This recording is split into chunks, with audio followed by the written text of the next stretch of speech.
नमस्कार दोस्तों।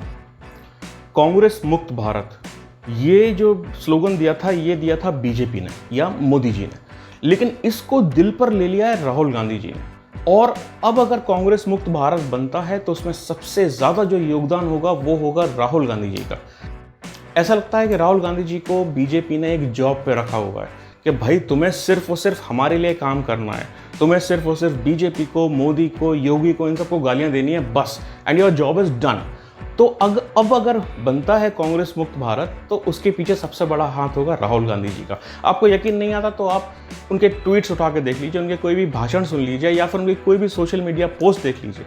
वो जहाँ भी कुछ बोलते हैं वो वही बोलते हैं जो मोदी जी उनसे कहलवाना चाहते हैं, यानी कि बुराइयां करवाना चाहते हैं। वो देश के लिए, पब्लिक के लिए कुछ भी नहीं बोलते, वो सिर्फ और सिर्फ मोदी, योगी और बीजेपी को गालियां देते हैं।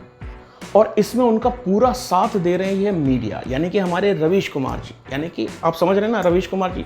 तो रवीश कुमार जी भी यही करते हैं। उनके आप कोई भी शो, प्राइम टाइम शो उठाकर देख लीजिए, उनका सिर्फ एक ही काम होता है, वही काम जो कि राहुल भैया ने उनसे कहा है या फिर बीजेपी ने उनसे कहा है।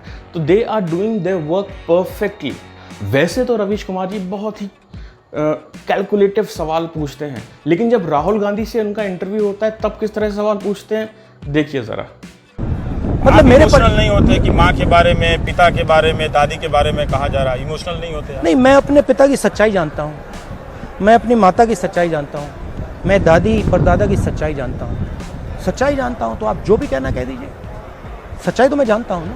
तो मुझे क्या फर्क पड़ रहा है अगर वहाँ पे कोई मतलब उल्टी सीधी बात बोल रहा है, वो बोल रहा है ना, मुझे उससे क्या फर्क पड़ रहा है। मैं वो अपनी बार सच्चाई कहते हैं कि राहुल गांधी नामदार हैं, वो बहुत संघर्ष के बैकग्राउंड से आए हैं। आप राहुल बाबा कहते हैं अमित शाह। हाँ ठीक है, बिल्कुल सही। आप चुनाव लड़े हमसे, देखते हैं कौन जीतता है, पता लग जाएगा।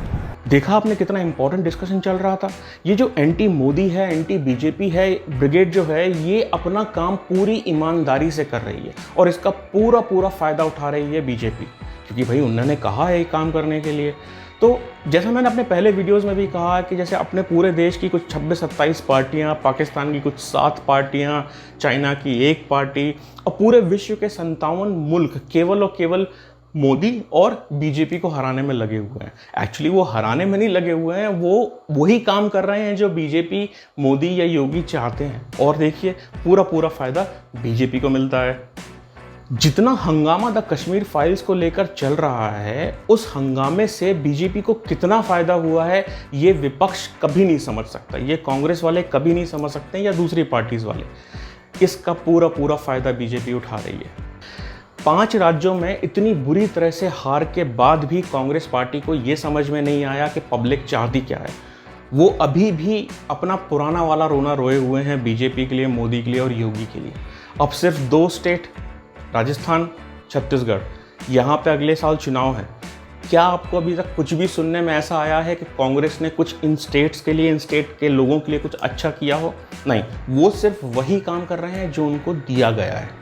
छत्तीसगढ़ और राजस्थान से बहुत पहले इसी साल दिसंबर में हिमाचल में और गुजरात में चुनाव होने हैं। क्या आपने अभी तक कोई भी ऐसा ट्वीट, पोस्ट या भाषण सुना है जो कांग्रेस कह रही हो कि हमने गुजरात के लिए और हिमाचल के लिए ऐसे कुछ काम करने शुरू कर दिए हैं या करने जा रहे हैं या कर रहे थे? नहीं, उनका काम एक ही है जो वो पूरी ईमानदारी से कर रहे हैं। और कांग्रेस के सपोर्टर्स क्या कर रहे हैं? वो भी अपना काम पूरी ईमानदारी से कर रहे हैं।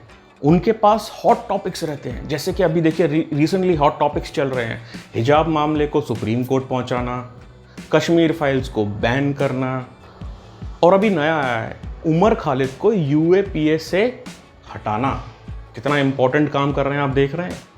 तो भैया लगे रहिए, राहुल भैया आप भी लगे रहिए, कांग्रेस के सपोर्टर्स सब लगे रहिए, मीडिया वाले रवीश जी आप भी लगे रहिए, और हम आपके साथ हैं इन सब चीज़ों में, और पूरी हमारी तरफ से जो समर्थन है वो आपके साथ है। शुभकामनाएं हैं हमारी, क्योंकि 2024 में आपकी मेहनत ज़रूर रंग लाएगी।